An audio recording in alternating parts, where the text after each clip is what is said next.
The medieval emperor Charlemagne famously said, "To have another language is to possess a second soul."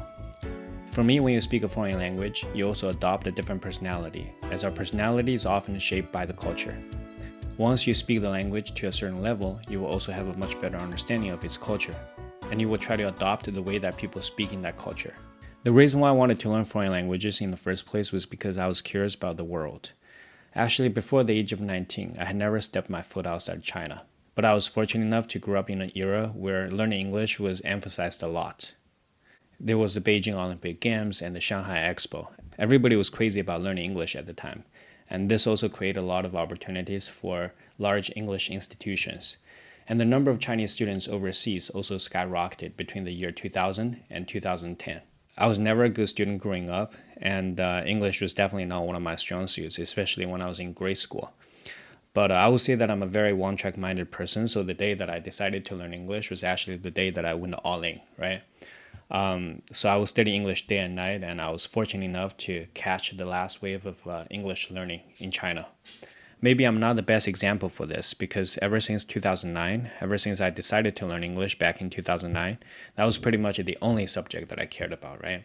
I didn't do it for exams. I didn't do it for getting into a good college. The reason why I did it was because I treated that as my hobby, right? I did it for myself. And I would go out of my way to find every opportunity to speak the language, whether it be going to the English corner over here in the city or hanging around with a lot of English speakers. And this is how I met a lot of people from many different parts of the world. And I learned about the world through these interactions. Without signing up for any language classes, I was able to speak the language fluently. And I also got the opportunity to study in the UK. I even majored in Spanish when I was in the UK, which gave me the opportunity to learn about the Hispanic world. And I also met a lot of Spanish speakers from Spain and Latin America, and that's how I learned about the differences between the British culture and the Hispanic culture. In the second year of university, I participated in an exchange program to study in San Diego, California, which is a typical Southern California city with a ton of water sports, surfer dudes, surfer girls, and a lot of skateboarders, right? And I was mesmerized by the lifestyle. Coming from a middle-class family, I had to share a tiny room with a Spanish guy from my university as well. He was also on an exchange program here. I also met a lot of Chicanos, a lot of Hispanics from many different parts of Latin America. And I really got deep into the Latin culture. And I actually learned that California was a part of Mexico at one point. As a part of our degree in the UK, we were supposed to spend 1 year in a Spanish-speaking country because we were doing a Spanish degree, a Spanish language degree at university, right? Most of my classmates ended up going to Spain, but I ended up going to Cuba instead. Going to Cuba was like a really different experience for me. It kind of felt like time traveling in a way, to be honest. I felt like I was literally transported to an alternate universe where you see a lot of classic American cars from the 40s and 50s that were imported to Cuba before the revolution. So it kind of felt like the country was stuck in time, right? Even though people do speak Spanish over there, they speak with a really different accent, and I feel like the culture was also heavily influenced by Africa. Till this day, you can still hear a lot of slang words that originally came from African languages, like "Gibola Sede."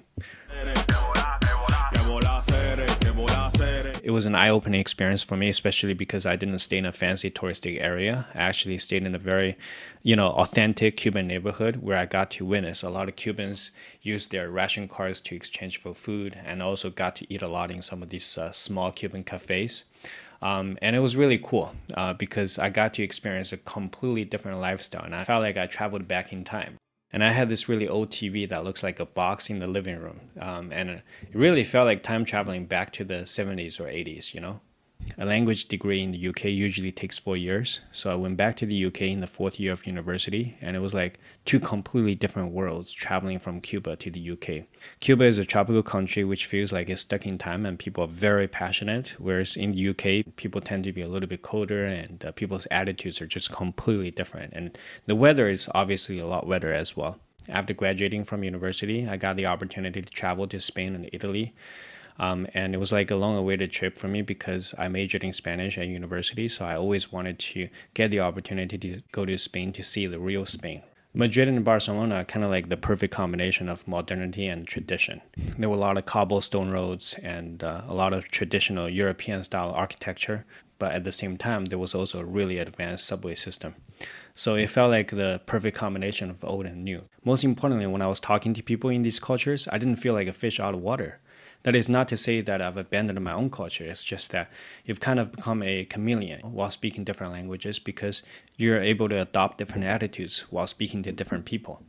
Because language is culture, and a language represents a culture. Life is like a movie.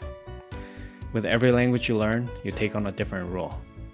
And the more you learn, the more interesting and enriching your life becomes.